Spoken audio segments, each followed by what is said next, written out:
प्रेम से बोलिए गुरु बाबा घासीदास की जय। अमर दास गुरु चरण लागो ओ बालक दास प्रणाम। घासीदास गुरु तो ही सुमरो सिद्ध होए सब काम।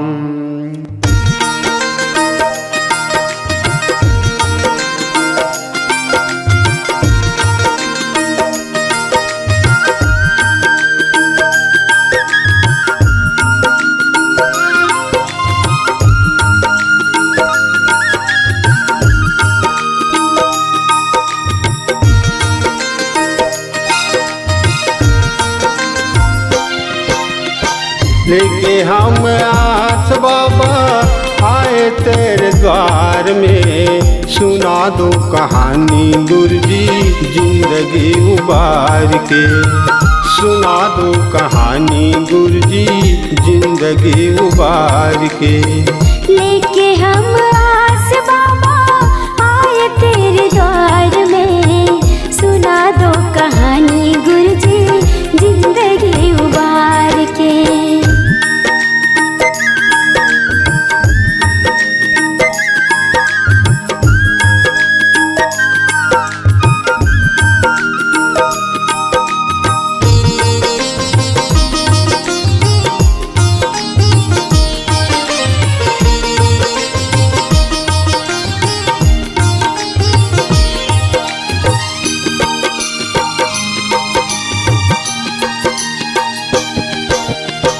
स्वार्थ के दुनिया में तू ही एक आधार है।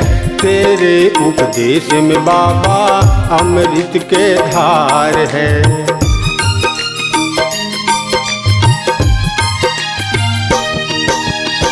स्वार्थ के दुनिया में तू ही एक आधार है।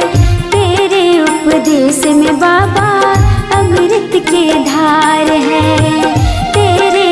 देश में बाबा अमृत के धार है। गिरे हैं चरण में तेरे, गिरे हैं चरण में तेरे, हमें तू उठा के। सुना दो कहानी गुरुजी जिंदगी उबार के।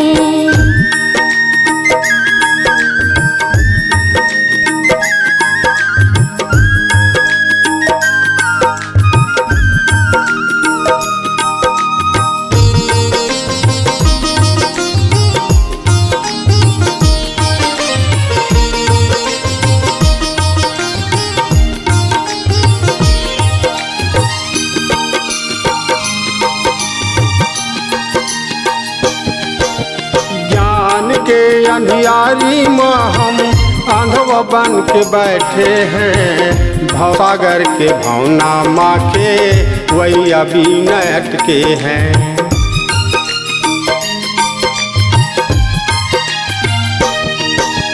ज्ञान के अंधियारी में हम अंधवा बन के बैठे हैं।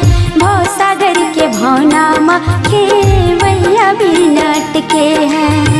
भवसागर के भावना माँ खेवैया भी नाटके हैं। डाल दे निगाह हम पे, डाल दे निगाह हम पे, दास अपन जान के।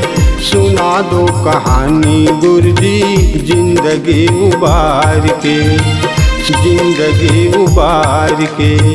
सुना दो कहानी गुरुजी जिंदगी उबार के। लेके हम आस बाबा आए तेरे द्वार में, सुना दो कहानी गुरुजी जिंदगी उबार के। सुना दो कहानी गुरुजी जिंदगी उबार के। सुना दो कहानी गुरुजी जिंदगी उबार के। सुना दो कहानी गुरुजी जिंदगी उबार के।